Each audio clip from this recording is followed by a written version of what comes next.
ფარცხალაძე ოთარს რამე რომ კონდეს საკითხული რომანოვების გვარის თაობაზე შესახებ ვირისის და იქნება მას არც აეღო ამოუგებად იმისა რა საფუძვლები ისტორიული საფუძვლები რა გენეტიკური საფუძვლები ჰქონდა რომანოვის გვარის აღებისათვის იქნება და არც აეღო მეორე გვარად რომანოვი და აი შეერჩია მაგალითად გამხდარიყო ფარცხალაძე პუტინის კაცია იყო ან ფარცხალაძე ავისი ივანოვი მაგალითად ფარცხალაძე პეტროვი მაგრამ ფარცხალაძე ოთარმა როგორც ნეუჩმა უვიცმა აირჩია სწორედაც რომ შესაძლოა ჰქონდა რაღაც გარკვეული ისტორიული საფუძვლები აირჩია ავი შეიძლება დიდი ბების გარებაბუას ბაბუ ატარებდა რომანოვის გვარს აირჩია სწორედაც რომ რომანოვი და მან არ იცოდა ბუნებრივია არც ახლა იცის არც არავინ იცის ამ ქართული რუსული ოცნებიდან როგორ ასრულებდნენ წლების განმავლობაში სიცოცხლეს რომანოვები სწორედაც რომ მაგალითად ნიკოლოზ მეორე რომანოვი რუსეთის უკანასკნელი იმპერატორი 1918 წელს დახვრეტილი ბოლშევიკების მიერ მასთან ერთად იცით თქვენ რომ მოკლეს მთელი ოჯახი ალექსანდრა ფიოდოროვნა მისი მეუღლე ოლგა შვილები ოლგა ტატიანა ანასტასია მარია კალიშვილები და ვაჟი ალექსეი ხო ალექსეი ნიკოლაევიჩ რომანოვი მემკვიდრე რომ უნდა ყოფილიყო სწორედ ნიკოლოზ მეორისა ის 13 წლის იყო როცა დახვრიტეს ასევე 1762 წელს პეტრე მესამე რომანოვი საეჭვოა ეს კვლელობა მაინც ესე ვიტყვი თქვენის ნებართვით მაგრამ მოულოდნელი სიკვდილი ასე ვიტყვი მაგრამ მაღალი ალბათობით ეკატერინე მეორის მომხრეებმა გადატრიალების შემდეგ მოკლეს პავლე პირველი რომანოვი 1801 წელს მოკლეს შეთქმულებმა საკუთარ სასახლეში ხო ცემით მოკლეს და ერთ-ერთი ყველაზე ესეთი მძიმე რომანოვების ისტორიაში ერთ-ერთი ყველაზე მძიმე და მოდი ასე ვიტყვი ბნელი შემზარავი მოდი ასე ვიტყვი ეპიზოდია რომანოვების ისტორიაში ივანე მე-6 თუ არ ვცდები და არ ვცდები რომანოვი რომელიც 1760-იან წლებში არ მახსოვს ზუსტად როდის მოკლეს საპატიმროში თუ არ ვცდები და არ ვცდები ხო ის ჩამოგდებული იყო ტახტიდან და მთელი ცხოვრება საპატიმროში თუ იზოლაციაში გაატარა დიდი მთავარი ასეთი კაცი რომანოვი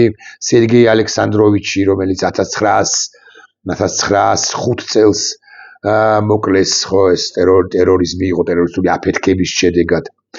დიდი მთავარი მიხაილ ალექსანდროვიჩი ნიკოლოზ მეორის ძმა 1918 წელს და ასე შემდეგ ვიას არ გაიხსენებ კაცი ამ რომანოვები ერთმანეთსაც ერჩოდნენ და ერთმანეთსაც ებრძოდნენ ხოდა საქმეც ის არის რომ ფარცხალაძე ოთარმა უთუოდ არაფერი იცოდა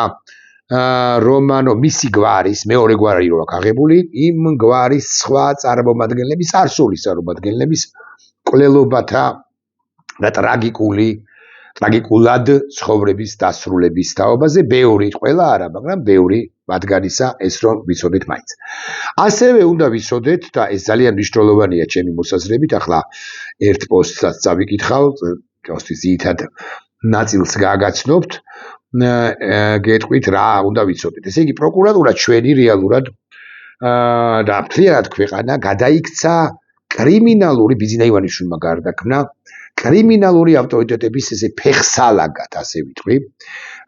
ისეთ ფეხსალაგად როგორი ფეხსალაგით საქართველოს არ იყო გასული საუკუნის 70-იან 80-იან წლებშიც კი ვინც არ იცის მე გეტყვით რომ კანონიერი ქურდების საბჭოთა კავშირის კანონიერი ქურდების არ ვიცი რამდენად 50 მაგრამ 30-35-40%-იც კი იყო სწორედაც რომ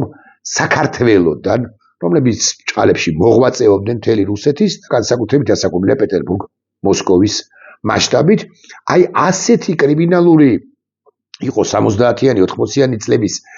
საბჭოთა საქართველოს რომელსაც ერთი ხანობა ამ კრიმინალებს ებრძოდნენ კიდეც განა არა მაგრამ აი ბანდიტს კი თბილისი თუ რამეს შეიძლება ეწოდოს სწორედ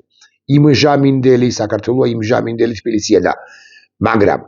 მაგრამ აი კანონიერი ქურდები და ქურდული გარჩევები და ბანდიტობები და ყაჩაღობები და ბანდიტიზმი 90-იანი წლების დასაწყისშიც როცა ჩვენ კანონიერი ქურდი გვმართავდა ესეთი ფეხსალაგი არ ყოფილა საქართველოს. აქ პრაქტიკულად ოფიციოზი ყველაფერს უსრულებს, უცნაურ სიტყვას ხმარობ, უსრულებს, სწორედაც რომ ძალიან დიდ გავლენის ჯგუფებს, ძალიან დიდ გავლენის ქურდულ მაფიოზულ ჯგუფებს და ეს რასაკვირველია ამცირებს და ამცირებს ნდობას არა მხოლოდ პროკურატურის, არამედ როგორც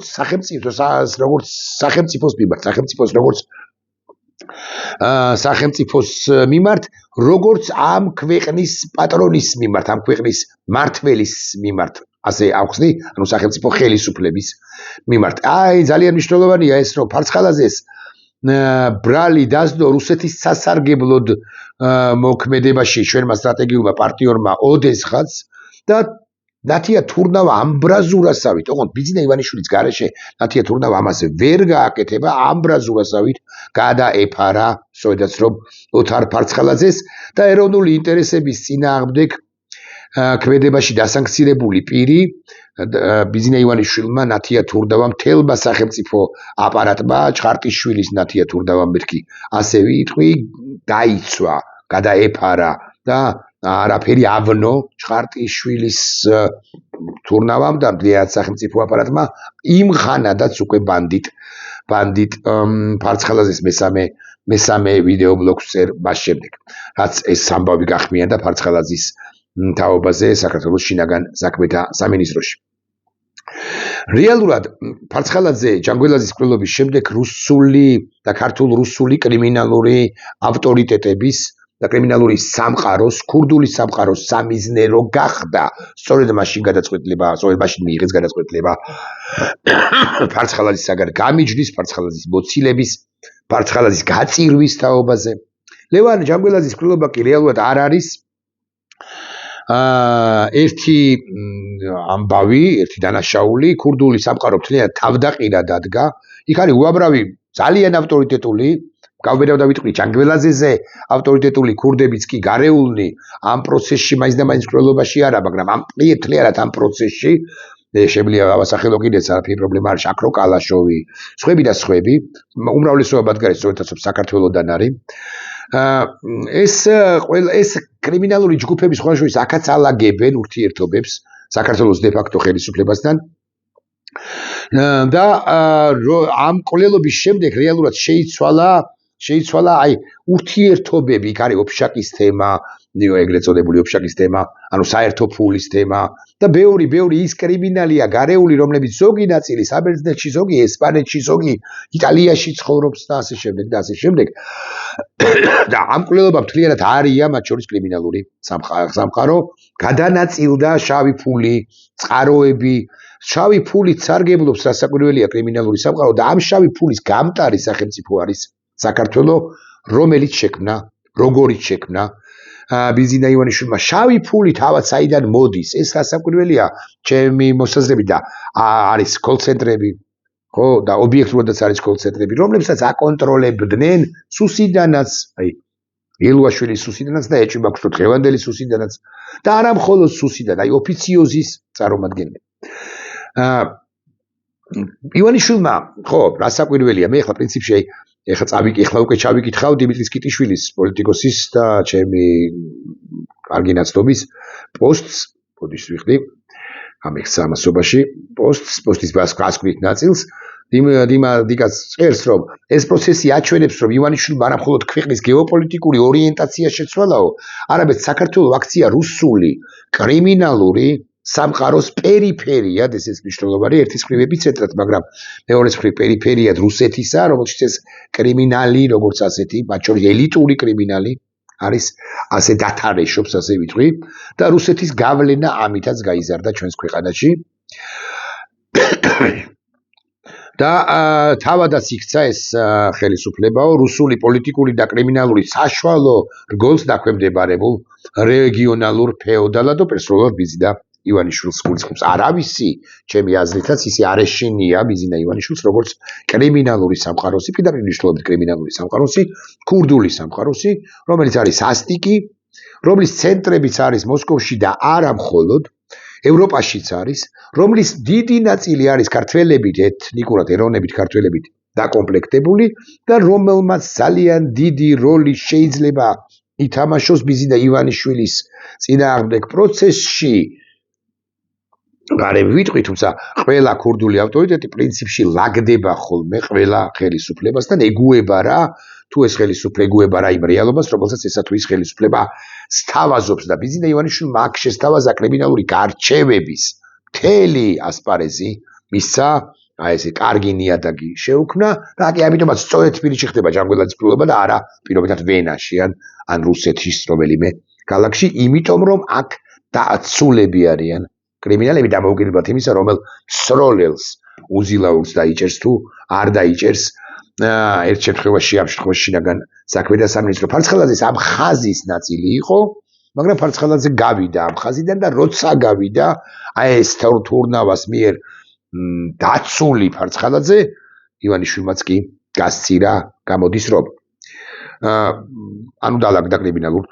ძირითად ნაწილთან მოდი ასე ვიტყვი, ეშინია რა ამ ძირითადი ნაწილისა, რომელიც უზარ-ბაზარ ფინანსებს აკონტროლებს ბარემ ვიტყვი. ხო, მაგრამ ეს დაალაგება არის თუ არა მუდმივი, ან არის თუ არა ხო სამუდამო ასე ვიტყვი, მე ვერ გეტყვით.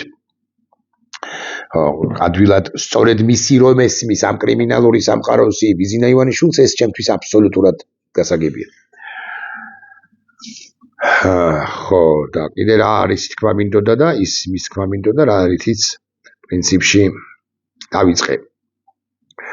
დავიწყე იმით, რომ ეს ქვეყანა არის სათარეშო კრიმინალური სამყაროსი, ეს ყველამ ვიცით.